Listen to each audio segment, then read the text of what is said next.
Bonjour à toutes et à tous. Je suis très heureux de pouvoir représenter la Fédération française des diabétiques aujourd'hui pour vous présenter cette étude très importante. Euh, c'est un travail que nous avons réalisé en commun avec l'assurance maladie qui nous fait l'honneur et le plaisir de participer à cette conférence de presse en la présence de Madame Marguerite Cazeneuve. Nous aurons des intervenants importants et prestigieux comme Gérard Raymond, président de France Asso Santé, le professeur Charles Tivolet et Nicolas Neditch qui a participé largement à cette étude puisque c'est lui le principal artisan du Diabète Lab. 3 mots d'introduction pour faire mentir Gérard Raymond. Pourquoi cette étude? Diabète et Covid, on a tout de suite vu que c'était un problème particulier avec un lourd tribut de payé par les diabétiques au Covid, puisqu'en gros, 30%, suivant les pays, 30% des patients, des morts sont des patients diabétiques, et que quand un patient diabétique est hospitalisé, il a de forts risques de faire une forme grave. D'une part, on a un problème d'atteinte d'un certain nombre de personnes qui sont réticentes ou éloignées du soin. Et donc, dans la campagne que fait l'assurance maladie Aller vers, il nous paraissait très important de pouvoir essayer de...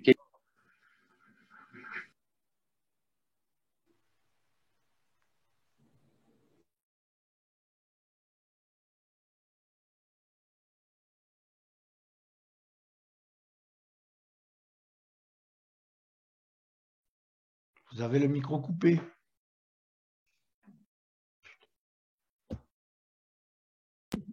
Et sociale face à l'épidémie de la Covid.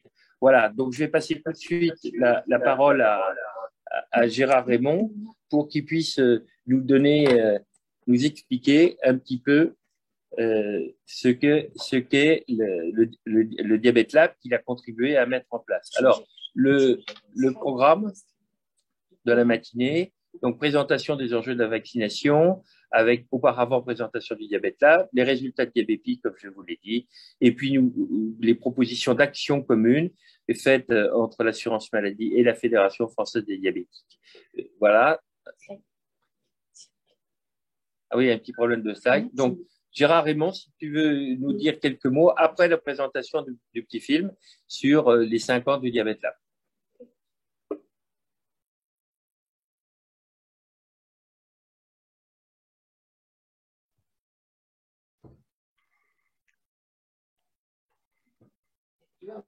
Bonjour.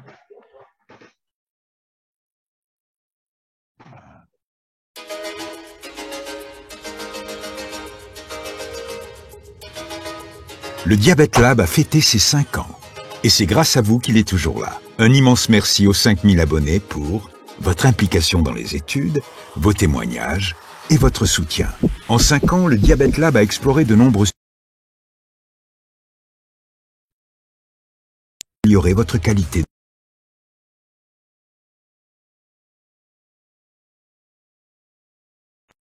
Ok. Mais à quoi elles ont servi toutes ces études? Eh bien, nous utilisons toutes ces connaissances sur votre vie avec le diabète pour nourrir et orienter nos actions, nos publications et nos services dans votre intérêt. En 5 ans, voici 3 grands succès du Diabète Lab. Et cela n'aurait pas été possible sans vos participations aux enquêtes. Les études sur les lecteurs de glucose en continu ont contribué à obtenir le remboursement de plusieurs d'entre eux auprès de l'assurance maladie. Les études sur votre vécu au travail ont permis d'aider à obtenir l'engagement du ministère de la Santé à faire évoluer l'accès à certains nombres d'emplois interdits aux personnes diabétiques. Une enquête sur la qualité de vie avec le diabète a recueilli 18 000 réponses, un record de participation qui a aidé à guider les actions des États généraux du diabète et des diabétiques pour aller vers une médecine humaniste. Depuis 5 ans, grâce aux études que nous réalisons, quand nous le jugeons nécessaire, nous pouvons alerter les institutions et les pouvoirs publics pour qu'ils prennent en compte votre vécu dans les décisions qui vous concernent. Plus vous êtes nombreux à répondre à nos enquêtes, plus nous pourrons défendre ensemble vos intérêts. Continuons de construire ensemble les succès de demain.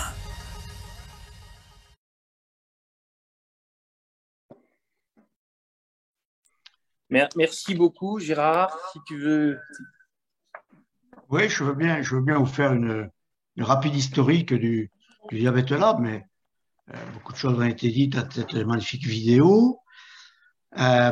et merci surtout de m'avoir invité à participer à cette conférence de presse. En 2012, après avoir créé la Fédération unie et solidaire qui transformait l'association française en fédération, nous avons élaboré notre énième projet stratégique pour fixer nos ambitions pour 2018 qui s'intitulait Une fédération de patients militante et innovante. À cette époque-là, plusieurs acteurs privés nous sollicitaient pour avoir accès à nos adhérents. Les réseaux sociaux commençaient à se développer et leur verbatim trouvait un écho économique très certain.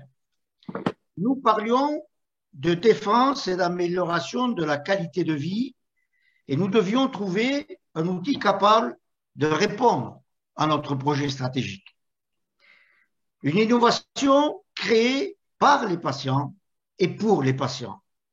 Un outil appartenant totalement à la Fédération française des diabétiques qui serait au service des patients. Voilà ce que fut notre défi, voilà ce que fut notre mission. La notion d'un Living Lab nous est apparue pertinente. Tester, modifier, valider des innovations qui améliorent la vie grâce à la vie de nos patients et des usagers, mais aussi réaliser des études sociologiques qualitatives, robustes, répondant aux besoins des personnes atteintes de diabète.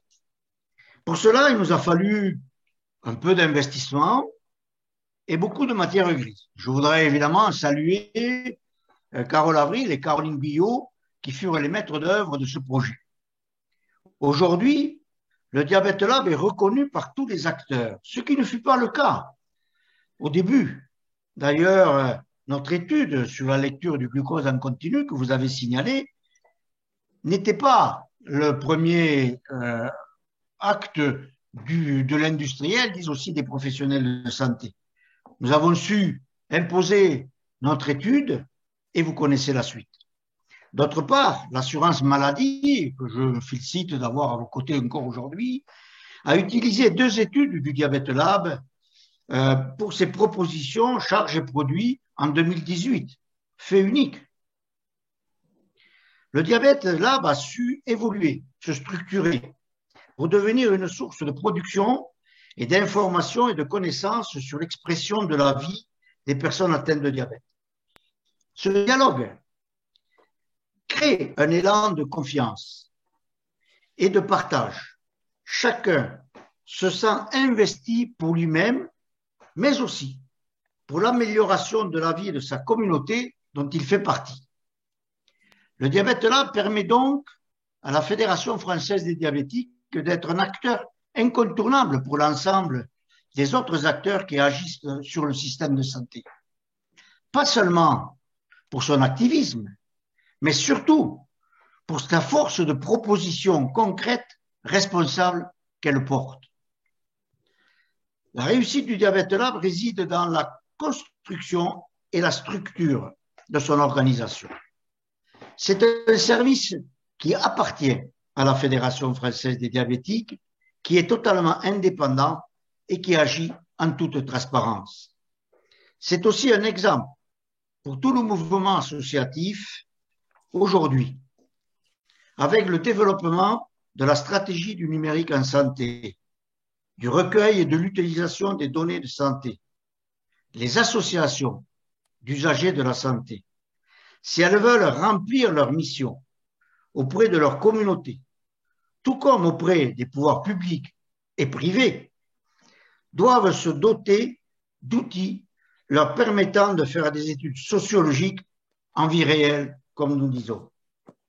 La démocratie en santé ne se développera que si nous sommes en capacité de jouer ce rôle-là. C'est actuellement ma priorité au sein de France Asso Santé et je suis fier d'avoir contribué à la création du Diabète Lab, de voir son développement, de voir sa réussite.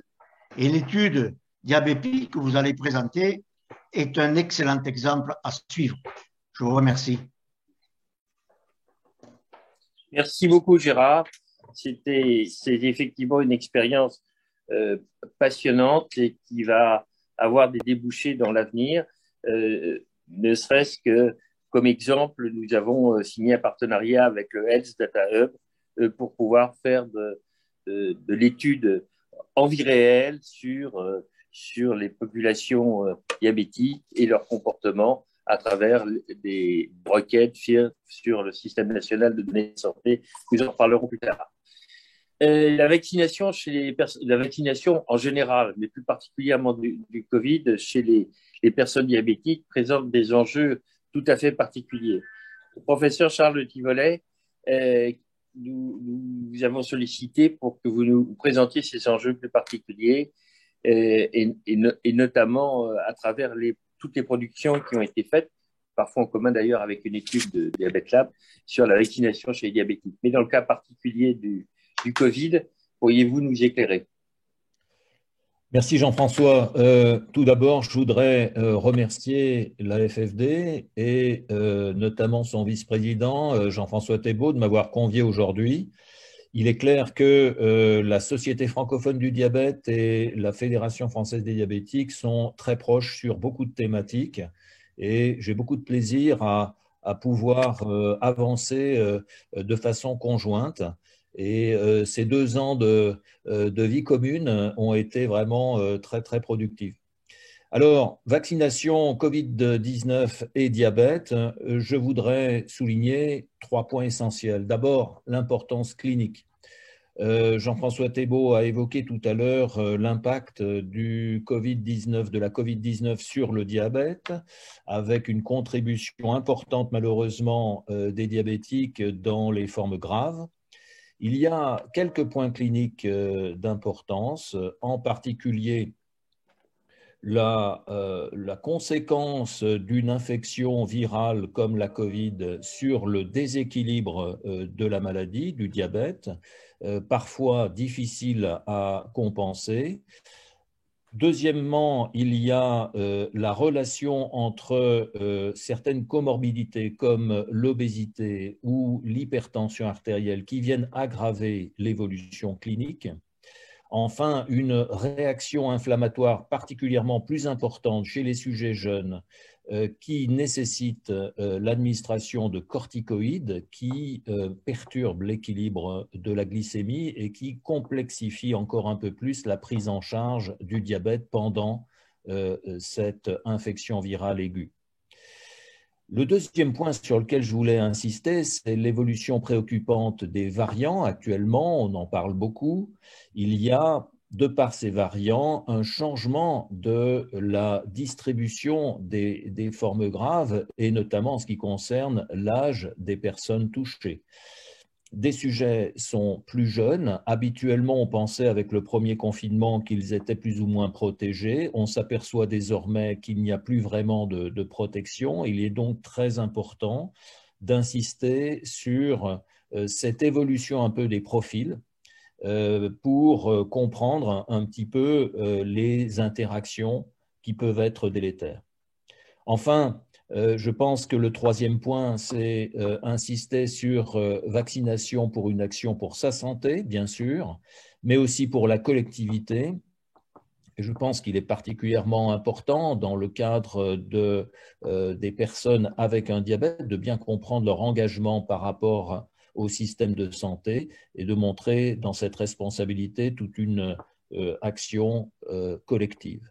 Donc voilà les 3 points sur lesquels je voulais insister et la SFD, à travers les différentes prises de position communes, certaines avec la FFD, a bien noté son engagement à essayer de communiquer pour favoriser la vaccination.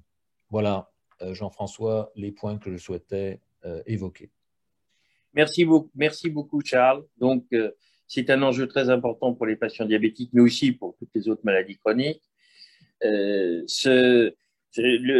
En soi, le diabète n'est pas un facteur de risque d'avoir plus facilement le Covid, mais par contre, c'est un facteur de risque d'avoir des formes plus graves. Donc, toutes les données scientifiques montrent que la vaccination permet de diminuer le risque de développer une forme grave. C'est ça qui est important. Et pourtant, comme pour les autres pathologies et la population générale, on voit que certaines personnes atteintes de diabète doutent, voire s'opposent à la vaccination. C'est pour ça qu'il vous a paru important, pour guider un peu les actions de la politique menée par le gouvernement Assurance Maladie sur le aller vers justement ces personnes qui sont un peu hésitantes ou opposantes à la vaccination. C'est pour ça que nous avons réalisé cette étude, et cette étude qui a été financée par le Fonds national de la démocratie sanitaire. Les contextes de cette étude, le professeur Charles Scrivolet l'a dit, il y a une grosse étude française, l'étude Coronado, qui portait sur près de 3000 patients hospitalisés, qui a permis de caractériser le type de patients qui avaient des formes plus graves. Donc, ça permet de caractériser les personnes les plus vulnérables. Schématiquement, un homme de 70 ans, diabétique de type 2, atteint de complications micro ou macrovasculaires, en surpoids ou en situation d'obésité, atteint d'hypertension artérielle et traité par des médicaments. Mais ce qui est important de savoir, c'est ce qui a été montré dans d'autres études, la suivante, c'est que le diabète est en soi un facteur de risque important, authentifié, et en lui-même, puisque, comme l'a dit le professeur Scrivolet, on voit que la moyenne d'âge des patients diabétiques est de plus en plus atteinte de Covid et de plus en plus jeune, justement parce que le diabète est un facteur de risque en soi, isolé, d'avoir des formes graves, on le répète. Donc, le problème actuel, c'était de connaître aujourd'hui le statut vaccinal des personnes diabétiques et leur corrélation, comme ça a été démontré dans beaucoup d'études, avec notamment le taux de vulnérabilité, le taux de pauvreté, et de pouvoir quantifier les populations qu'il fallait atteindre. Donc l'assurance maladie a réalisé un outil formidable et qui nous permet, au passage, saluons la réactivité sur les systèmes d'information, notamment de l'assurance maladie, qui a pu, durant cette crise, mettre en place tout un tas d'outils informatiques, d'une capacité d'information et de technicité extraordinaire dans des délais qu'on n'imaginait pas faisables. Donc là, Madame Cazeneuve, Marguerite Cazeneuve, qui est déléguée à la gestion du risque et de l'organisation du soin à l'assurance maladie, vous avez réalisé donc des études pour nous dire dans l'état actuel quel est l'état des lieux des vaccinations. Merci beaucoup. Et puis déjà, merci beaucoup pour votre invitation. L'assurance maladie et la Fédération française des diabétiques travaillent de longue date, main dans la main. Et comme vous l'avez rappelé, beaucoup d'actions communes ont été conduites. Et c'est grâce à notre partenariat et aux études que vous avez pu mettre en avant que nous avons pu, nous, acteurs de la santé publique, mettre en place des actions plus pertinentes pour les personnes diabétiques. Alors peut-être effectivement pour vous dire que sur le plan du Covid, donc évidemment l'assurance maladie a fait beaucoup de choses, mais notamment il y a un mois, on a sorti un site en open data, Data Vaccin Covid, qui croise pour la première fois les pathologies avec le statut vaccinal. Et donc, c'est vrai que jusqu'à présent, on avait une très bonne connaissance du statut vaccinal par âge. Et donc, on voyait bien la progression chez les personnes les plus âgées, d'abord en EHPAD, puis les personnes âgées, etc. Mais on était aveugle d'une certaine manière sur les autres risques de formes graves du Covid, à savoir les personnes présentant certaines comorbidités. Donc, on a établi cette cartographie qui a permis de croiser les données. Et donc, ce que l'on sait aujourd'hui sur les patients diabétiques, que l'on sait très bien suivre pour le coup à l'assurance maladie, c'est qu'au 27 juin, donc la dernière date de mise à jour de nos données, 75% des personnes diabétiques avaient reçu une première injection et 63% avaient reçu une deuxième injection. Donc, comme vous le voyez, ces taux sont plus élevés que ceux de la population générale, hein, puisqu'à cette date, en première injection, en population générale, on était à 50% pour la première injection et seulement 32% pour la deuxième injection. Donc, un taux de vaccination plus important et notamment un schéma vaccinal complet beaucoup plus important, 2 fois plus important qu'en population générale. et donc c'est tout l'objet de cette conférence de presse aujourd'hui, évidemment des résultats qu'on juge collectivement insuffisants, il reste encore 900 000 personnes diabétiques qui ne sont pas vaccinées. Et donc tout l'enjeu de cette étude, c'est de comprendre pourquoi il reste 25% pardon, de personnes diabétiques non vaccinées et comment on peut les convaincre.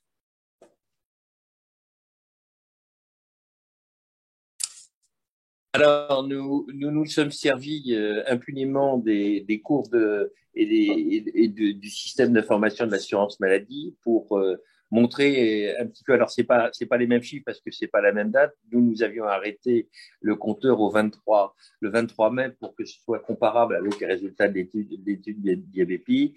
Et on voyait donc la cartographie des vaccinations en fonction des âges entre la première et la deuxième dose.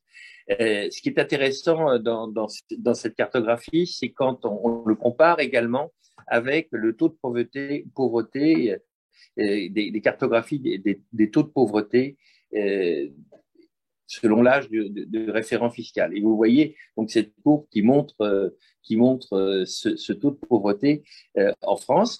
Et quand on la compare à la suivante, quand on la compare à la cartographie du taux de vaccination, on voit qu'il y a réellement, il apparaît du moins une corrélation de zones où ce sont les mêmes zones à droite en orange, à gauche en vert plus pâle, où il y a moins de vaccination, qui sont des zones qui paraissent avec les plus pauvres au sens propre du terme, avec des indices. Et d'ailleurs, ça a permis à Nicolas Nedich de nous faire sur ce sujet une interprétation, voilà, qu'il va vous expliquer. Oui, merci Jean-François.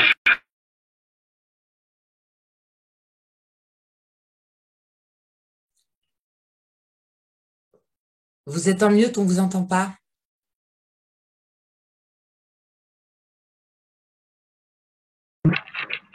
Ouais, super. Merci Jean-François pour cette introduction. Bah, écoutez, je suis très content de vous présenter ce petit graphique, ce petit résultat. Pour bien comprendre, dans l'historique, c'était plus une démarche d'étonnement ou d'amusement, entre guillemets, puisqu'on avait effectivement accès aux données de la CNAM sur le taux de vaccination. Et puis, étant sociologue, j'ai une fibre évidemment sociale. Et je me suis amusé effectivement à voir s'il y avait un lien avec le taux de pauvreté par département. Et donc, ce que vous montre cette courbe, c'est effectivement qu'il y a une corrélation qu'on appelle négative entre le taux de pauvreté et le taux de vaccination. Alors, pourquoi négative? Eh bien, en fait, parce que quand le taux de pauvreté il augmente, le taux de vaccination par département, il diminue. C'est pour ça qu'on appelle ça une corrélation négative. Alors, est-ce qu'on peut dire que ce taux est fort ou faible? Enfin, plutôt, cette corrélation est forte ou faible? C'est un peu compliqué. On va dire que moins 0,43, c'est une corrélation qui peut être considérée comme relativement importante, avec quand même deux choses qu'il faut souligner. C'est d'abord effectivement qu'on a vraiment une grosse partie que vous voyez entourée dans le cercle rouge, hein, qui constitue la grande majorité des départements, et puis finalement 3 départements qui sortent un petit peu de la normale de la distribution, entre guillemets. Ils sortent à 2 niveaux de la normale. Alors d'abord au niveau de la pauvreté, hein, on voit que le taux de pauvreté à la Martinique, la Réunion et dans le 93, hein, qui fait pourtant partie de la métropole, est extrêmement élevé. Et dans le même temps, eh bien, le taux de vaccination dans ces départements est aussi extrêmement faible. Ce qui fait qu'on a utilisé ce qu'on appelle le test de Spearman, qui est non paramétrique, mais peu importe sur ces détails-là. Sachez que si on avait utilisé un autre test, on était une corrélation qui était beaucoup, beaucoup plus importante. Donc, c'est assez fort de noter ce lien entre pauvreté et taux de vaccination. Et ça me permet d'introduire la prochaine partie en disant, peut-être que ça suggère 2 problèmes ou 2 pistes explicatives.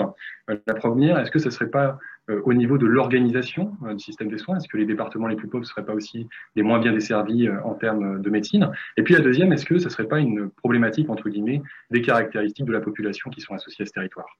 S'il vous plaît.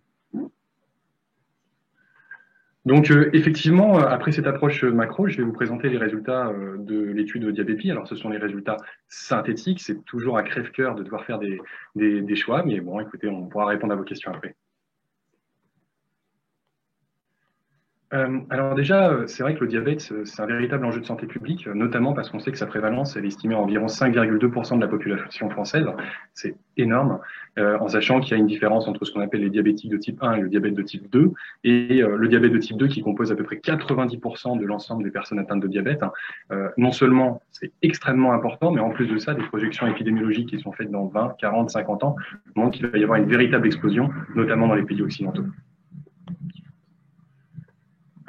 Alors, sur cette étude, on a eu la chance d'avoir 3507 personnes qui ont répondu, et d'ailleurs, j'en profite pour les remercier. Donc, c'est ce qu'on appelle notamment les diabètes acteurs, c'est-à-dire toutes les personnes qui sont inscrites sur le site du Diabète Lab pour participer aux études.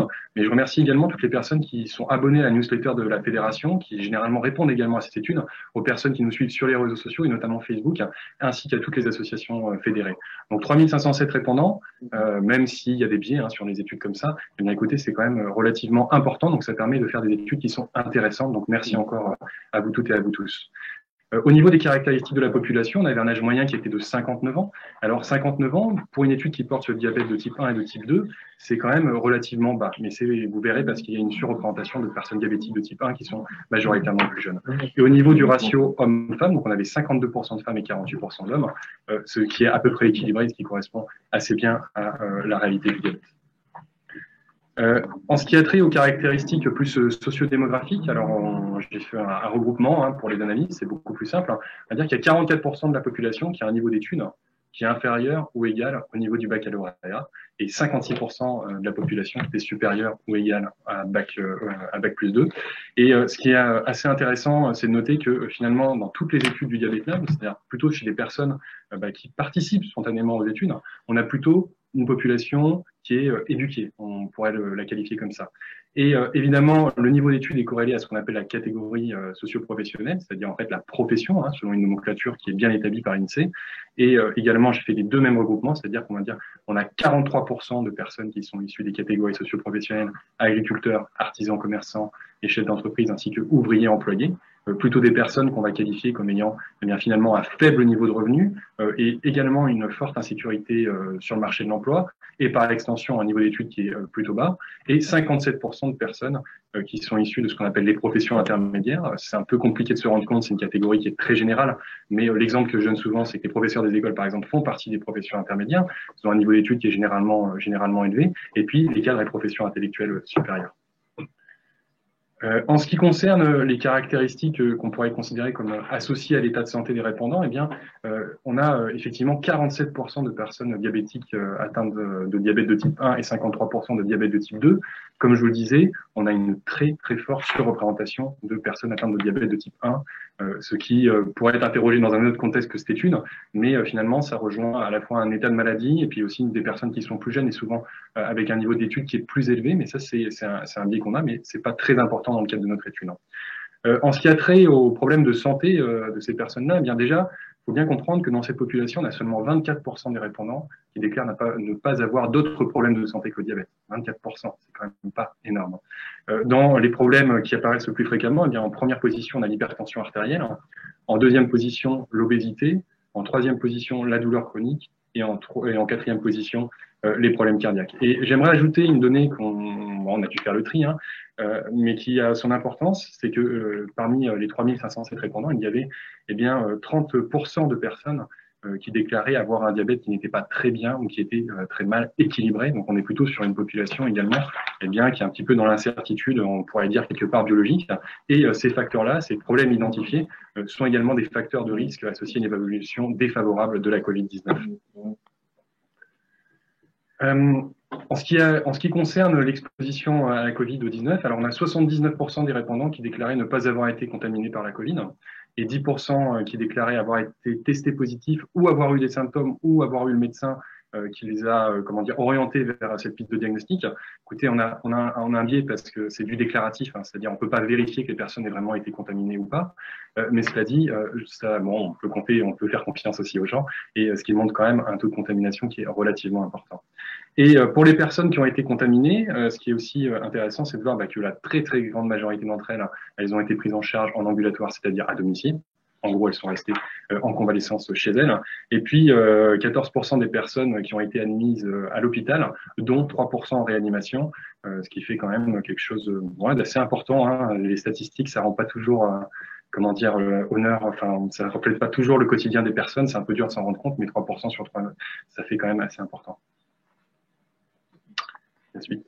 En ce qui a trait au statut vaccinal des répondants, donc on avait 63% des personnes au moment de l'étude, et j'ai oublié de vous préciser, donc l'étude s'est déroulée entre avril et mai, qui étaient vaccinées. On a 25% des personnes qui étaient en attente de vaccination, et quand même, dans ces populations, 11% qui ne souhaitaient pas être vaccinés.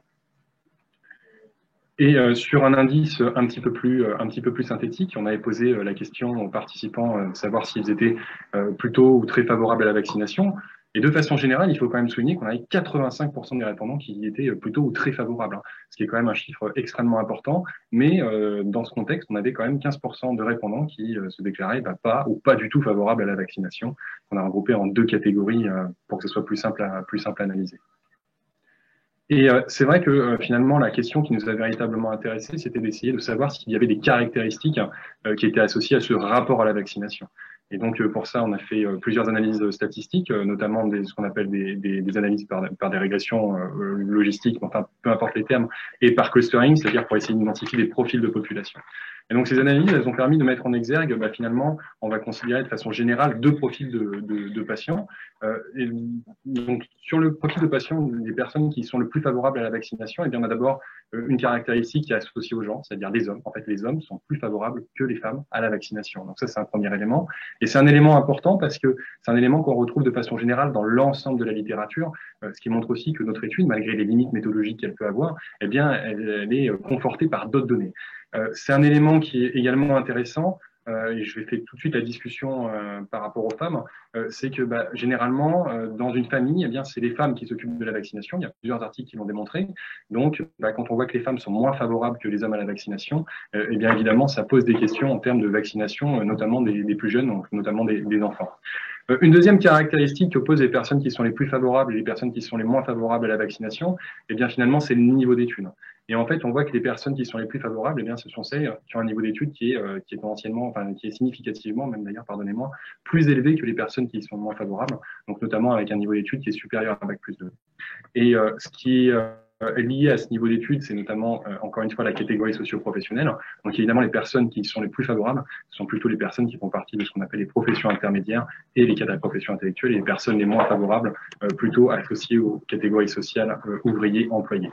Et là, pour moi, ça expose un champ, une interprétation qui est également intéressante, c'est de se dire, eh bien, peut-être que le fait d'être favorable à la vaccination va être dépendant des capacités qu'ont les individus à saisir des différentes informations qui ont été portées à leur connaissance. On a eu beaucoup d'éléments qui sont sortis, beaucoup, mais c'est la question qui a à se poser, c'est est-ce que ces éléments étaient accessibles à tous, même aux personnes qui n'ont pas forcément un Bac+5, mais qui auraient plutôt un Bac-5, avec des éléments de langage qui ne sont pas forcément évidents à saisir, et de fait des personnes qui seraient, entre guillemets, plus exposées à la désinformation, notamment sur les réseaux sociaux. Et puis, finalement, ce qui est également une donnée importante, c'est que les personnes qui sont les plus favorables, les hommes plutôt éduqués, non, excusez-moi pour revenir à la slide d'avant, les hommes plutôt éduqués, en fait, les plus favorables, ce sont aussi les personnes qui déclaraient avoir le diabète le mieux équilibré, mais également le moins de comorbidité. À l'inverse, les personnes les moins favorables, c'était celles qui avaient le diabète le moins bien équilibré et le plus de comorbidité. C'est-à-dire que la problématique, c'est que finalement, les personnes pour lesquelles la vaccination contre la Covid présente une balance bénéfice-risque extrêmement positive, eh bien, sont également celles qui sont moins favorables. Donc là, c'est véritablement un enjeu de santé publique. Je vous en prie. Merci. Et donc, sur essayer de comprendre pourquoi est-ce que les personnes qui n'y sont pas favorables n'y sont pas favorables, on avait quelques indicateurs. Déjà, il faut souligner que finalement, c'est pas tant une problématique de confiance en ce qui a trait à l'efficacité des vaccins, parce qu'il y a quand même 67% des individus qui disent qu'ils ont plutôt confiance en cette efficacité, c'est-à-dire que le vaccin permet d'éviter une forme grave de la Covid-19, même si 67%, c'est pas énorme non plus. Par contre, quand on le compare avec cette information, c'est-à-dire est-ce que les personnes pensent qu'elles ont suffisamment d'informations pour juger de l'absence d'effets toxiques, donc l'innocuité des vaccins, c'est-à-dire que ça va pas leur faire pousser un troisième bras, voire la 5G qui va passer par leur corps, les choses comme ça, je caricature un peu, mais en fait, on se rend compte qu'il y a une vraie défiance en fait envers ces données de sécurité, puisque finalement, il n'y en a que 51% qui pensent qu'elles ont suffisamment d'informations pour juger l'efficacité. Donc, peut-être quelque chose à faire dans tout ce qui concerne la communication sur l'inacuité des vaccins. Et puis, finalement, deux données qui sont également importantes à prendre en compte, c'est que, alors ça c'est également très partagé, mais on voit qu'il y a eu des difficultés de communication justement sur cette vaccination. Et on a quand même 23% des personnes qui disent qu'en fait, la difficulté de compréhension de la prioritisation de la politique vaccinale, eh bien, c'est susceptible de les faire renoncer à la vaccination.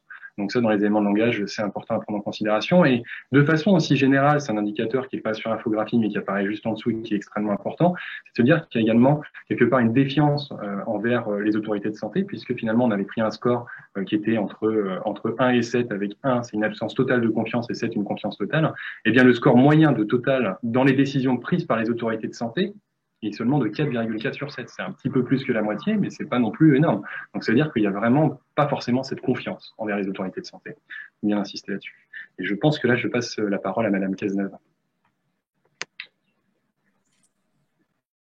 Merci beaucoup. Alors peut-être pour faire une transition entre cette excellente étude et les actions qui vont être conduites, nous, côté assurance maladie, évidemment, on a déjà engagé des actions auprès des personnes diabétiques. Donc, évidemment, aujourd'hui,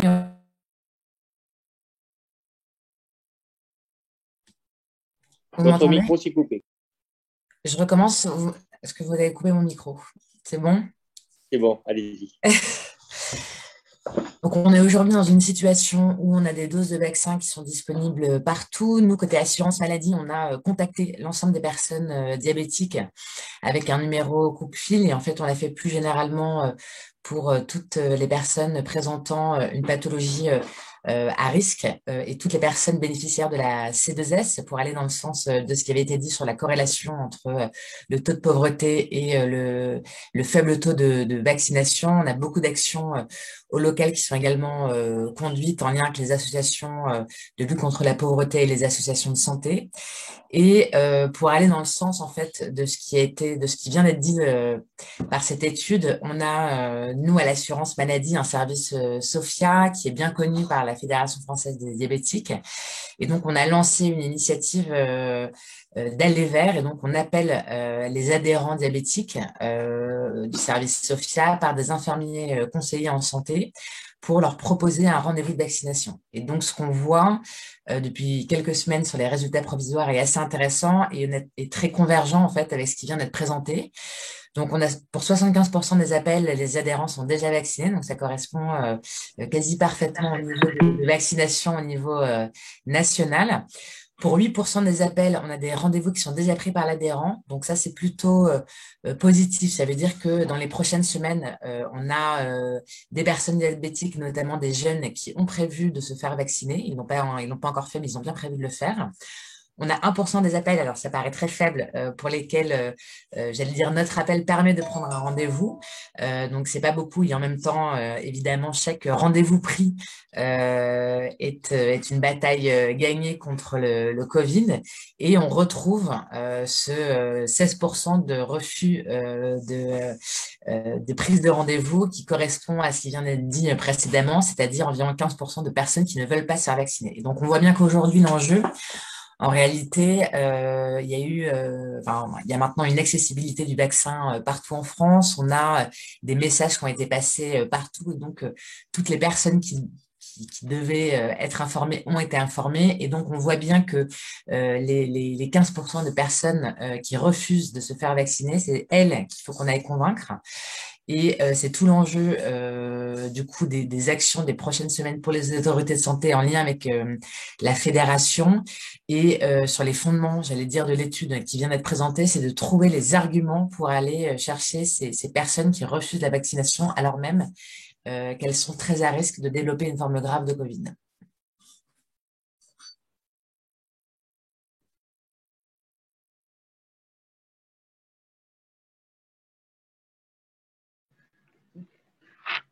Merci, madame.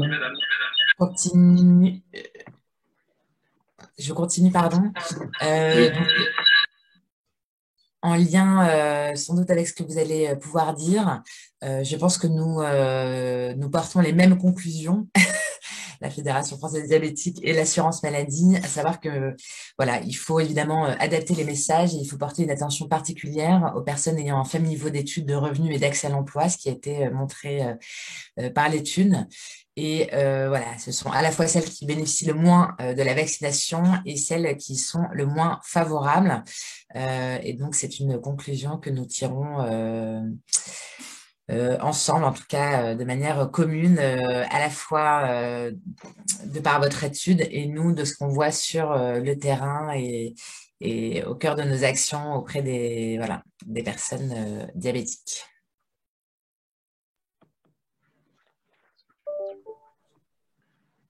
Merci. Bah, je suis content qu'on ait les mêmes messages à porter parce que c'est toujours un challenge quand on fait de la recherche de se dire que finalement ce qu'on trouve c'est cohérent avec ce qui est observé, tant que ce soit par d'autres recherches que par les institutions. Et c'est vrai que pour nous, ce qui a été intéressant au vu des résultats, c'était peut-être de rappeler aujourd'hui une chose. C'était notamment que les vaccins, ils présentaient une balance bénéfice-risque qui était clairement en faveur des bénéfices plutôt que des risques, et donc peut-être de les rappeler pendant cette conférence de presse. Alors, les données que je vais vous présenter, hein, c'est pas moi qui les ai faites, hein, j'ai juste fait une comparaison sur le site, je vous en prie, c'est suivante, sur un site qui a été mis en ligne notamment par l'université Paris-Sorbonne, qui permet en fait de calculer la balance bénéfice-risque selon des profils de personnes. Alors, peut-être des choses, c'est que sur ce site-là, il n'y a pas les comorbidités qui y sont associées. Donc, ce que j'ai pris, c'est uniquement des femmes âgées de 50 à... Non, c'est maintenant, s'il vous plaît. Bien sûr, excusez-nous, on n'est pas encore à la télémédecine et à la téléconsultation. Vous pouvez revenir à ça d'avant, s'il vous plaît. Non. Moi, il s'affiche... Bon. Non, excusez-moi, j'ai besoin de... Voilà, celle-ci. Voilà, donc sur le profil, en fait, excusez-moi, c'est compliqué, mais c'est pas grave, ça se passe bien. Du coup, donc pour 10 000 femmes... Bon, pour 10 000 femmes qui seraient vaccinées sur une tranche d'âge de 50 à 59 ans, en fait, on voit que le vaccin AstraZeneca, alors on peut choisir le différent type de vaccin. Hein, c'est intéressant aussi dans cette calcul balance bénéfice-risque. Mais j'ai fait exprès de prendre le profil entre guillemets pour lequel les données seraient les moins favorables à la vaccination. C'est vraiment sur ce type-là ce qu'on pourrait trouver de moins favorable. Eh bien, si on avait 10 000 personnes qui étaient vaccinées par le vaccin AstraZeneca, ça permettrait d'éviter 7 000 contaminations à peu près, ce qui est quand même extrêmement important. Dans le même temps, d'éviter 10 décès, ce qui est également très important, 183 hospitalisations. C'est une donnée qui est importante, notamment parce qu'on sait qu'il y a une forte tension sur le système de soins. C'est important pour les hospitaliers, mais c'est aussi important en termes médico-économiques, c'est-à-dire pour la sécurité sociale. Et puis, ça éviterait aussi, on en parle de plus en plus, 815 formes longues de Covid qui ont des impacts, notamment en termes de fatigue, de productivité, d'équilibre glycémique pour les patients. De façon à peut-être donner une autre mesure des risques qui sont associés, il faut bien comprendre que si on vaccine 10 000 personnes, on n'a pas de décès. En fait, c'est pas possible. La prévalence des événements indésirables très graves sur la vaccination et sur des populations qui sont beaucoup plus larges. Donc là, il n'y a pas de problème en dehors peut-être d'un petit peu de fièvre, d'un petit grattage, des petites choses comme ça. Et si on voulait comparer avec le risque de décès, eh bien en fait, c'est un travail qui a notamment été fait dans un article du Parisien, qui a pris des données notamment de l'INSEE, etc. Eh bien en fait, il y a 48 fois plus de risque de mourir d'une chute. Pour autant, est-ce qu'on arrête de sortir ou de se mettre debout? Il y a 11 fois plus de risques de mourir dans une piscine privée. Je lisais un article dernièrement, la France est le 2e pays au monde avec le plus de piscines privatives. Donc, ce qui montre bien que ce risque est pourtant plus important, mais on n'en fait pas cas. Il y a 5 fois plus de risques d'être victime d'un homicide. On continue toujours à sortir dans la rue, hein, et puis il y a 22 fois plus de risques de mourir dans un accident de la circulation. On n'a jamais autant pris une voiture qu'en ce moment. Donc, toutes choses égales par ailleurs, eh bien en fait, on peut quand même dire que les risques associés à la vaccination, les risques très graves, ils sont quand même quasiment nuls. Et de façon plus générale, je vous disais, sur 10 000 personnes, on n'a pas de risque d'un événement désirable très grave, notamment sur le décès. En fait, pour observer un décès sur cette population-là, il faudrait avoir fait environ 420 000 injections. 420 000 injections, ça fait quand même vraiment beaucoup de personnes. Et pour les mettre en perspective, Slide suivant. Non, ah non, c'est que moi j'ai un décalage. Bon, et pour les mettre en perspective, en fait, cette vaccination sur 420 000 personnes, elle aura permis d'éviter cette fois-ci 7 686 hospitalisations, 815 sur manque du Covid et surtout de sauver 4 200 personnes, ce qui est absolument considérable. Donc je pense vraiment que le message qu'il faut porter aujourd'hui, et ça c'est sur des personnes qui ne sont pas atteintes de diabète et pas de comorbidité, c'est la population générale. Pour les personnes qui sont atteintes de diabète, la balance bénéfice-risque, elle est très, et je pourrais encore continuer beaucoup de très positive. Donc, franchement, n'hésitez pas à aller vous faire vacciner, quoi.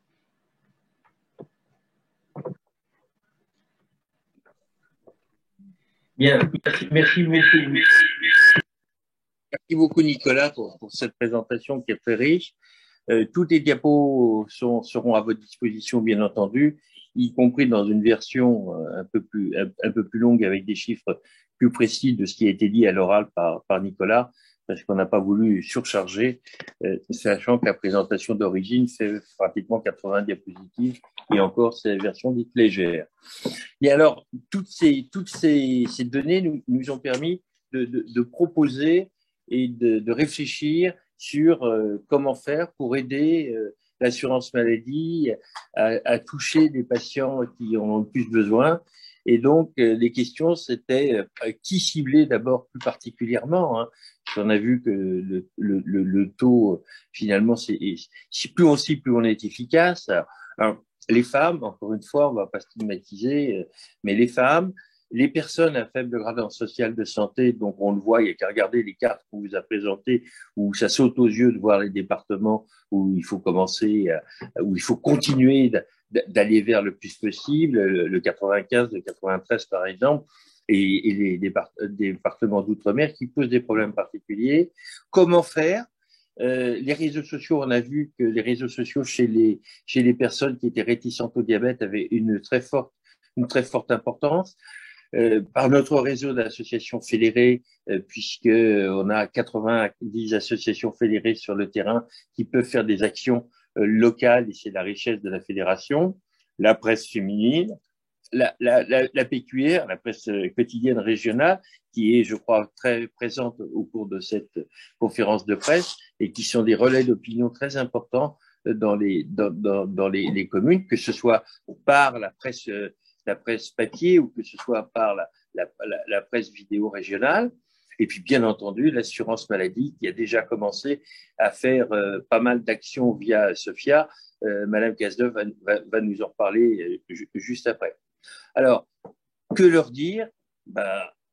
Nicolas a bien présenté des diapositives montrant l'innocuité du vaccin, la balance bénéfice-risque, ce qui est une notion un peu difficile à faire comprendre, mais comprendre que le vaccin a beaucoup plus d'avantages que d'inconvénients, et la notion de responsabilité collective, notamment de proximité, parce qu'on a vu aussi, je pense que Nicolas l'a dit, que plus les gens vivaient de manière resserrée entre eux, en famille, et dans des petits appartements très nombreux, moins ils étaient enclins à se faire vacciner, alors que c'est là où il y a le plus de risque de se contaminer et de faire un cluster. Notamment, mais aussi il y a une responsabilité collective, et puis et qui permettra de convaincre un certain nombre d'entre eux, parce que dans l'étude, il apparaissait quand même que cette notion de le faire pour les autres n'était pas, pour ceux qui étaient vaccinés, était un facteur aussi important. Et pourquoi faire ça et pas se contenter? Parce que ces personnes à risque, notamment les patients diabétiques mal équilibrés, sont ceux qui sont le plus à risque de développer une forme grave du Covid, et ce sont aussi ceux qui sont le moins favorables à la vaccination. Donc, dans cette campagne dite Aller vers, on va au niveau de la fédération française, on va réaliser un certain nombre d'actions pour ce qu'on appelait le grand public, qui est le public de la Fédération française des diabétiques.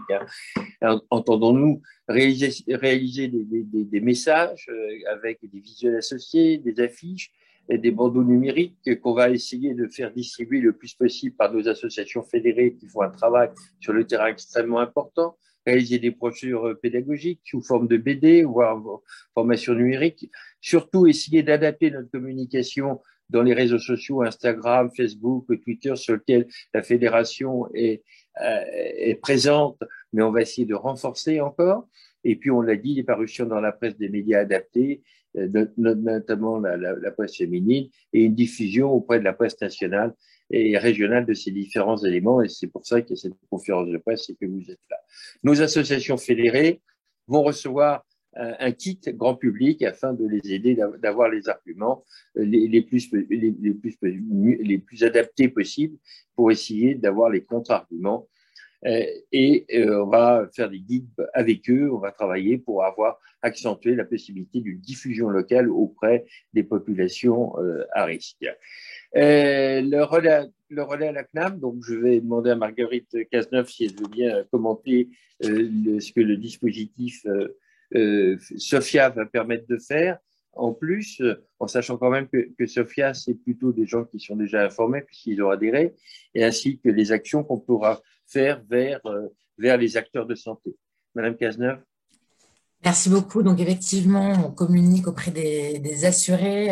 Et d'une certaine manière, maintenant, j'allais dire, c'est vrai que les adhérents Sophia sont par définition des gens qui sont déjà adhérents à un système. Et encore, on voit qu'il y a une forme de réticence d'un certain public. Et donc, j'allais dire la parole des associations, la parole des patients est encore plus importante que celle des autorités sanitaires, puisque vous l'avez dit, il y a aussi une forme de défiance vis-à-vis de ce que nous pouvons dire, en tout cas pour les personnes qui sont sceptiques, j'allais dire de nature à la vaccination. Et donc c'est la raison pour laquelle donc il y a des actions grand public qui vont être portées par la fédération, et on a un deuxième angle qui est l'action auprès des professionnels de santé. Et donc ça, c'est une conclusion commune, page suivante. Une conclusion commune donc de la fédération et de l'assurance maladie, c'est que pour aller toucher ces personnes-là, toutes ces personnes-là sont traitées, et donc elles vont en pharmacie, elles voient leur pharmacien, et donc il faut que les pharmaciens trouvent les arguments pour les convaincre. Et donc, évidemment, on les a sollicités, la fédération les a sollicités, nous aussi, on les voit très régulièrement, les syndicats, etc. L'idée, c'est qu'on ait un courrier maintenant beaucoup plus ciblé qui leur soit envoyé, qui soit sans doute co-signé, et surtout qu'on donne aux pharmaciens des éléments de langage et de conviction avec tous les éléments qui viennent d'être dits. L'objectif, c'est qu'un pharmacien qui délivre un traitement pour un patient diabétique, que ce soit l'insuline, la metformine, etc., accompagne immédiatement la délivrance de ce traitement par la question de savoir si la personne est vaccinée ou pas, et si elle n'est pas vaccinée, qu'elle puisse engager un entretien avec cette personne pour essayer de démonter les fausses informations. On a évidemment le relais dans les médias, pharmaciens, etc. Quotidien du pharmacien, Pharma Radio, et on souhaiterait organiser avec la fédération un webinaire national invitant l'ensemble des pharmaciens à venir s'informer auprès de la fédération et auprès de l'assurance maladie sur les éléments dont on vient de parler. Donc vraiment, on pense que les pharmaciens sont ceux qui ont le plus de chances de pouvoir toucher ces patients, puisque ce sont des professionnels de santé de confiance et de proximité, et qu'ils savent qui est diabétique, et donc ils peuvent engager cette discussion. Évidemment, il n'y a pas que les pharmaciens, il y a aussi les médecins, et donc tout ce qui vient d'être décrit en matière de messages, d'accompagnement, etc., va être conduit également auprès des médecins, et on travaille notamment en ce moment, côté assurance maladie, au fait de pouvoir mettre à disposition des médecins traitants la liste de leurs patients non vaccinés pour qu'ils puissent notamment repérer leurs patients qui ayant des pathologies, des comorbidités n'étant pas vaccinés. Donc voilà, une communication multicanale adaptée à nos différents interlocuteurs, comme le dit Jean-François. Et peut-être pour vous redonner du coup les grands chiffres, donc 75% de personnes vaccinées, Nous, notre estimation, c'est qu'on a encore 8 à 10% de patients qui vont se faire vacciner, notamment les jeunes, dans les prochaines semaines, parce que c'est ce qu'on voit de nos études Sophia et de ce qui remonte. Et vraiment un enjeu très, très fort sur les 15% de personnes qui refusent de se faire vacciner, qui sont les mêmes que ceux de l'étude, et qu'il faut réussir absolument à convaincre. Et donc, avec un relais important, notamment de la presse. Et donc, c'est pour ça aussi que c'est important que vous puissiez faire passer ces messages.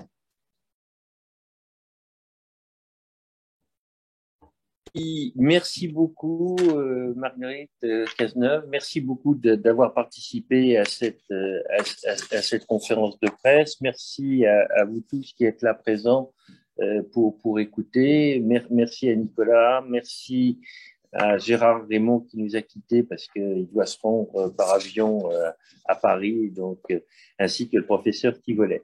Donc, vous l'avez compris, on s'engage auprès des autorités de santé et en particulier de l'assurance maladie qui est notre partenaire historique et habituel pour essayer de convaincre, aller vers les patients le plus possible, tous ceux qui sont réticents, pour essayer de les convaincre parce que c'est vraiment un combat de santé publique, surtout qu'on voit avec l'apparition des nouveaux variants que contrairement à ce qu'on pensait, l'épidémie n'est pas finie. Il va peut-être falloir s'habituer à vivre avec et surtout renouveler peut-être des campagnes de vaccination itératives. Et donc, c'est extrêmement important de bien mobiliser, de bien faire comprendre aux gens pour éviter toutes ces croyances autour du vaccin.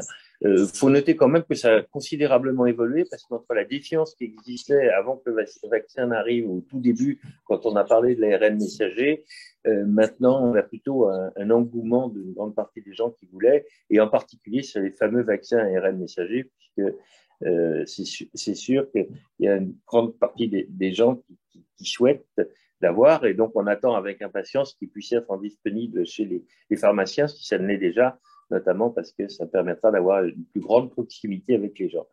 Donc, on va passer à la phase des questions si vous en avez. Je vous rappelle que tous les documents vous seront adressés où ils sont disponibles.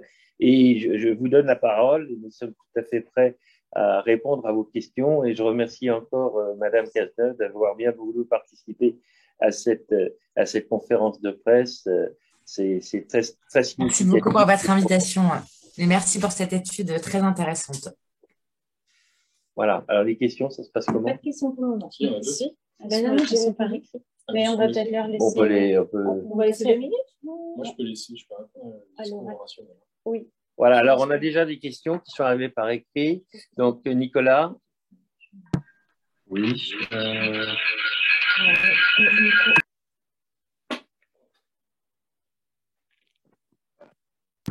Ok. Oui, en ce qui a trait à la question sur le discours rationnel, écoutez, c'est très compliqué de vous répondre. Moi, je ne désespère pas de croire qu'en fait, toutes les personnes sont douées de raison et qu'elles ont une façon de voir le monde qui est rationnelle, mais selon leur propre code, les propres informations qu'elles ont. Et donc, vouloir à tout prix imposer ou vouloir à tout prix partir sur autre chose et de la défiance, je pense que c'est pas forcément positif. Je pense que vraiment, ce qui était important, c'était bien de faire comprendre effectivement cette notion de balance bénéfice-risque qui n'a pas été si exposée dans les médias. Je pense qu'il y a beaucoup de gens qui n'ont pas conscience de ces éléments de chiffres. Et puis, je pense que de façon générale, l'important, c'est pas de cibler sur les 15%, les 15% de patients. En fait, c'est surtout de cibler les personnes qui sont indécises aujourd'hui, les personnes qui n'ont pas une position qui est tout à fait tranchée, les personnes qui ont besoin d'être rassurées, des personnes qui, en toute légitimité, ont besoin d'avoir plus d'informations. Et c'est plutôt ces personnes-là, peut-être que ce discours rationnel, comme vous le dites, essaie de cibler. Mais voilà, je prends note et je prends surtout note des limites de communication qu'il peut y avoir. Merci pour votre question. Est-ce qu'on peut, bonjour, Hervé Ricard de Pharmaceutique, on peut poser des questions en direct? Bien sûr. Est-ce que je peux juste répondre compléter la réponse, si vous me permettez? Il y avait juste effectivement sur les 2 questions qui ont été posées, sur le démarrage de la campagne. Donc, en tout cas, Nous, pour vous dire, hein, vous l'avez compris, on a déjà démarré la campagne, on a contacté toutes les personnes diabétiques, on a démarré les actions Sophia, etc. Et donc là, la deuxième phase, c'est-à-dire la mobilisation spécifique des pharmaciens avec un argumentaire et le webinaire. L'idée est qu'on arrive à contacter les pharmaciens avec ces éléments d'ici fin de semaine, début de semaine prochaine, avec un webinaire, si possible, la semaine prochaine, qu'on aille relativement vite, si la fédération en est d'accord. Et par rapport à la question de la conviction, c'est vrai que c'est une question qui se pose de manière générale. Quel est le plafond de verre de la vaccination? Jusqu'où est-ce qu'on peut aller dans la conviction et quelles sont les personnes qui, de toute façon, ne peuvent pas être convaincues? Et donc, je rejoins tout à fait les propos qui viennent d'être tenus. On pense que dans ces 15%, on espère qu'il y a encore des personnes qu'on peut convaincre et que des professionnels de santé peuvent convaincre. Alors, bien sûr, plus on avance, plus c'est dur. Et plus il faut passer d'appels, plus il faut passer de messages pour réussir à recruter une personne et vacciner une personne. Mais évidemment, ces efforts valent le coup. Et donc, il faut vraiment qu'on mette nos dernières forces dans la bataille pour aller chercher les personnes qui peuvent encore être convaincues, qui peuvent encore changer d'avis. Voilà. Justement, est-ce que sur ces 15%, vous essayez de faire un profilage fin des motifs de refus entre les sceptiques, les hésitants, ceux qui ont peur, hein, il y en a beaucoup qui ont peur.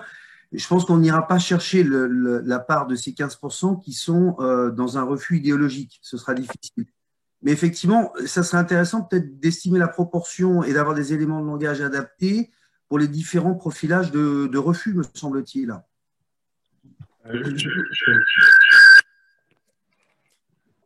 Je vais me permettre, j'ai quelques éléments de réponse en rapport avec les résultats de l'étude diabétique qu'on ne vous a pas présentés, mais qui seront dans le slide final. Un profilage fin, c'est compliqué parce que, toute chose égale par ailleurs, en fait, on a 15% de personnes qui ne sont pas du tout ou peu favorables à la vaccination. Et même si sur 3507, ça fait beaucoup de personnes, en fait, des personnes qui ne sont pas du tout favorables à la vaccination sont finalement assez peu nombreuses. Donc, du coup, arriver à tirer des analyses statistiques d'une population qui est aussi faible, c'est un peu compliqué.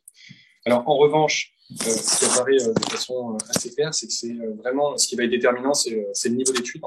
Et c'est la précarité en termes professionnels et aussi en termes d'accès à l'emploi. Donc, on voit effectivement que les personnes qui sont les moins favorables, hein, les caractéristiques qui sont associées, c'est les personnes avec un faible niveau d'études et les personnes qui sont notamment au chômage, les femmes, et c'est une autre particularité entre guillemets. Dans les choses aussi qui sont également importantes à noter, c'est que sur les éléments sur lesquels les personnes sont moins défavorables, je disais, c'est la question de la confiance dans l'innocuité des vaccins. Donc, je pense qu'en termes de stratégie de communication et de profilage, c'est vraiment vers cet élément-là qu'il faut aller. La responsabilité collective, elle est plutôt bien, il y avait un score qui permettait d'évaluer, elle est plutôt bien conçue par les personnes. Donc, vous voyez, d'aller vraiment plus dans la finesse que ces résultats-là, c'est un petit peu compliqué, mais quelque part, fort heureusement. Après, sur les femmes, c'est vraiment important. Et pourquoi c'est important? Déjà parce qu'elles y sont de façon et à titre personnel moins favorables, mais aussi parce que, comme je le disais tout à l'heure, les femmes, c'est notamment celles qui ont à charge la vaccination des enfants. Or, on voit qu'aujourd'hui, la politique vaccinale va plutôt être, en tout cas, essayer de s'orienter vers les mères. Et donc, c'est plutôt les femmes qui vont gérer ça. Donc, c'est important de les convaincre. C'est important de les convaincre si on veut arriver à maximiser, en fait, le nombre de jeunes, je pense aussi aux jeunes patients diabétiques, diabétiques de type 1, il y en a, de se faire vacciner. Et donc, de cibler déjà sur cette population particulière, ça permettra, je pense, de donner une nouvelle impulsion à la campagne de vaccination. Voilà, Peut-être en complément aussi pour vous dire, donc micro, nous, notre... Madame Cazeneuve, Marguerite. C'est bon. Ah, c'est bon. On vous écoute. Pardon. Peut-être en complément pour vous dire que nous, on a augmenté, j'allais dire, notre questionnaire Sophia pour essayer de comprendre les raisons du refus. Et donc, on creuse effectivement pour comprendre parmi les 15% de personnes qui refusent pourquoi elles refusent, et donc pour essayer d'affiner notre compréhension.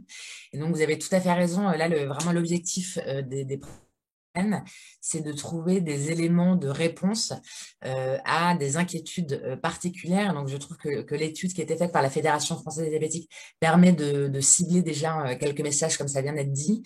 Il faut aussi qu'on travaille sur les fake news qui circulent sur le diabète et la vaccination. Et donc, on construise l'idée, c'est qu'on puisse fournir, si vous voulez, aux pharmaciens les 10 arguments pour une personne diabétique qui, aujourd'hui, hésite pour des mauvaises raisons, en lui redonnant à la fois les chiffres d'efficacité, d'innocuité, et puis sans doute 2-3 éléments pour contrer des fake news.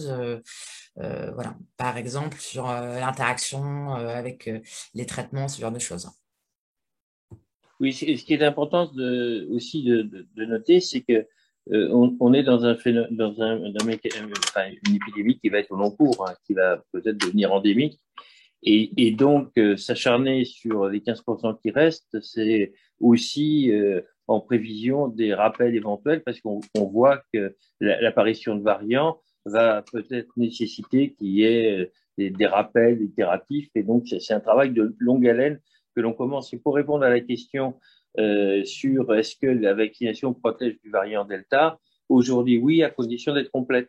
Il faut en avoir des 2 vaccins complètes. Et ça donne un taux ça donne un taux extrêmement efficace pour faire des formes de Covid graves. C'est ça qu'il faut marteler. On peut très bien attraper le Covid en étant vacciné, mais on n'aura pas de Covid grave dans l'immense majorité des cas. C'est ça qui est important. Et pour le point qu'a souligné Nicolas tout à l'heure, on va avoir également un travail important à faire vis-à-vis des enfants, d'autant que les données sur le mode de vaccination ne sont pas encore tout à fait stabilisées de ce côté-là. Mais ça va être très, très important. Et comme il l'a dit, comme ce sont les mamans qui s'occupent généralement de ça, même si c'est de moins en moins, il faut que le message soit encore plus percutant et pertinent pour pouvoir les convaincre. Si je peux me permettre de rebondir sur ce qu'a dit Mme Cazeneuve, je vous remercie parce que ça me fait penser en même temps aux choses que j'aurais oubliées. Il y avait un facteur aussi qui était associé à une opinion plus défavorable de la vaccination, c'est les personnes qui déclaraient s'informer sur les réseaux sociaux. Donc effectivement, l'information sur la désinformation, c'est un élément qui semble être important. Et également, ce qui fait penser qu'aujourd'hui, les médias traditionnels ont plutôt bien fait leur job, hein, puisque les personnes qui déclaraient écouter France Inter, consulter France 2, France 3, etc., c'est des personnes qui étaient plus favorables, mais il reste quand même cette population qui est par nature, on va dire, ou par éducation, par socialisation, va pas vers ce type de médias et va s'informer notamment sur Facebook. Et on sait qu'il y a un véritable enjeu de, entre guillemets, pas contrôle de l'information, mais en tout cas, contrôle de la fiabilité des informations sur les réseaux sociaux. Et ça, déjà, peut-être que c'est une piste. Alors, c'est un point très important pour vous, de la presse, parce qu'on n'a pas montré cette diapositive, mais il serait important que Nicolas vous la transmette, puisque les questions ont été posées justement sur le type d'information, de relais d'information qui était utilisé par les patients qui répondaient, et en particulier sur les différents médias entre la presse grand public, les télés de chaînes nationales, les télés privées, les télés d'information continue, et avec des scores qui étaient assez significativement différents suivant le type de média. Donc, je pense que ce serait intéressant de rajouter ces 2 diapositives au dossier de presse, parce que ça vous concerne plus particulièrement, et je pense que ça va vous intéresser. Y a-t-il d'autres questions? Il y avait l'histoire des vaccins. Est-ce que tous les vaccins protègent? Moi, j'aurais une question. Bonjour, je suis Olina Gabriel de 20 minutes. Plutôt pour Madame Cazeneuve, on voit bien que sur les diabétiques, on a vraiment des infos très précises et que c'est intéressant parce qu'une bonne partie d'entre eux présentent d'autres facteurs de comorbidité. Est-ce que c'est quelque chose qu'on retrouve pour les autres facteurs? C'est-à-dire, je pense notamment aux personnes obèses. On a vu qu'il y avait beaucoup de jeunes obèses qui étaient en réa. Voilà.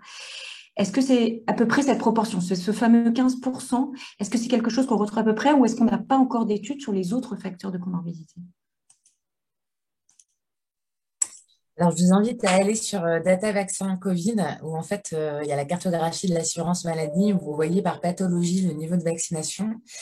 Et donc, ce que vous voyez, c'est qu'en fait, pour la plupart des pathologies qui ont été identifiées comme présentant un risque de forme grave, le taux de vaccination est relativement haut. C'est vrai pour le diabète, c'est vrai pour l'insuffisance rénale, c'est vrai pour les insuffisances cardiaques. Et donc, vous verrez que les taux de vaccination sont relativement élevés, donc sans doute avec cette même conclusion, à savoir que c'est des patients qui ont été informés qu'ils avaient un risque de forme grave et donc qui ont plutôt cherché à se faire vacciner.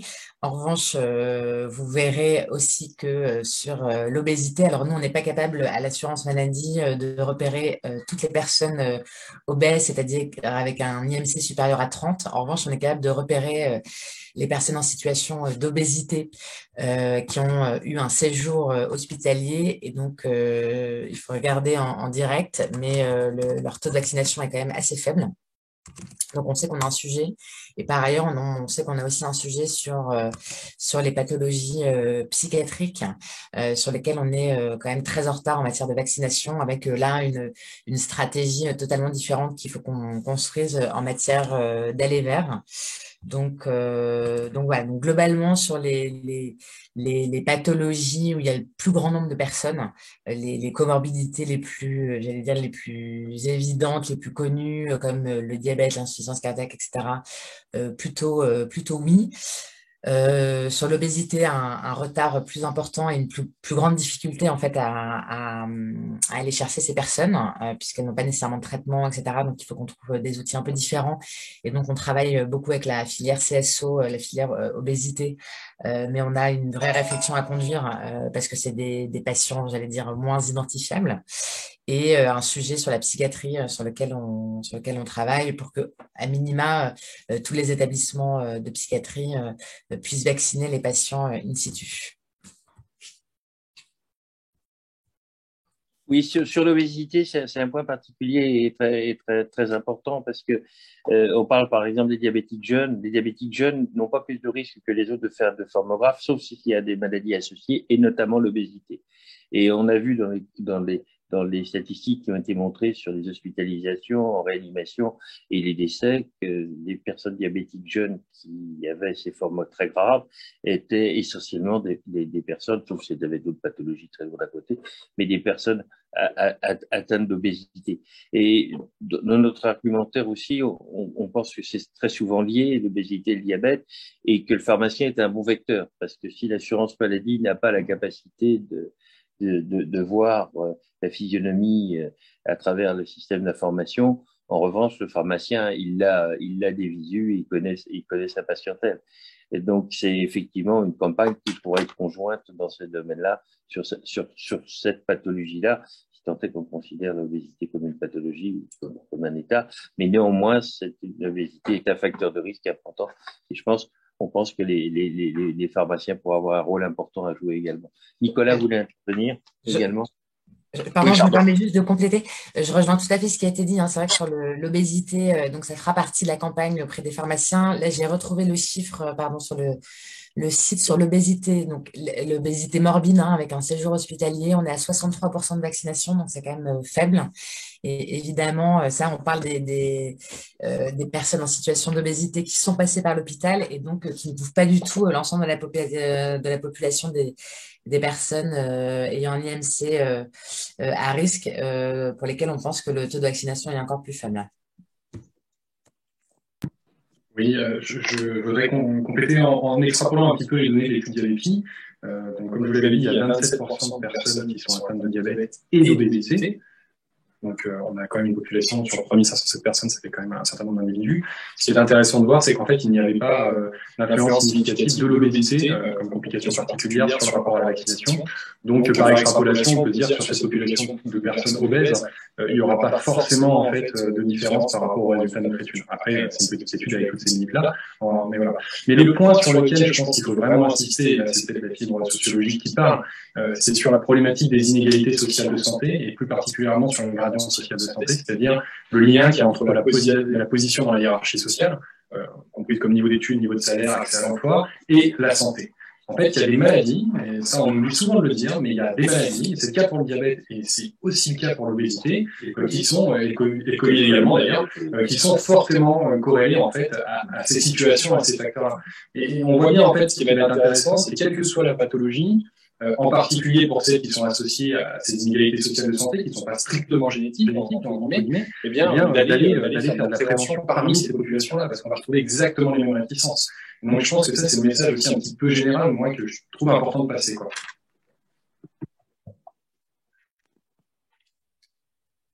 Avez-vous d'autres questions? Sachant qu'on va vous communiquer, bien entendu, dans l'intégralité du dossier de presse, très rapidement. Non, tout le monde vous remercie. Tout le monde remercie. Donc, écoutez, je vous remercie beaucoup d'avoir participé à cette conférence de presse. Merci beaucoup à l'assurance maladie de s'y être associée. Je remercie beaucoup les équipes qui ont pu le faire dans des conditions difficiles parce que ça s'est fait un petit peu, comment vous dites, one beast to fly, one way to beast to fly. Voilà. Et parce que les délais sont courts, sachant qu'il va falloir qu'on réagisse rapidement parce que les vacances arrivent et que peut-être que ce sera les vacances une opportunité pour se faire vacciner. Je sais qu'il y a beaucoup d'initiatives qui sont mises en place dans les lieux de villégiature pour mettre en place des zones de vaccination. Mais les pharmaciens aussi sont disponibles pour ça. Donc, merci encore à vous toutes et tous de vous être associés. Merci aux équipes de PRPA et aux équipes du Diabète Lab et de la Fédération qui ont pu rendre cette conférence de presse. Et puis, merci à tous les diabètes acteurs qui ont répondu à cette enquête, mais ils sont toujours très mobilisés. Et je vous souhaite une bonne journée. Merci beaucoup. Au revoir.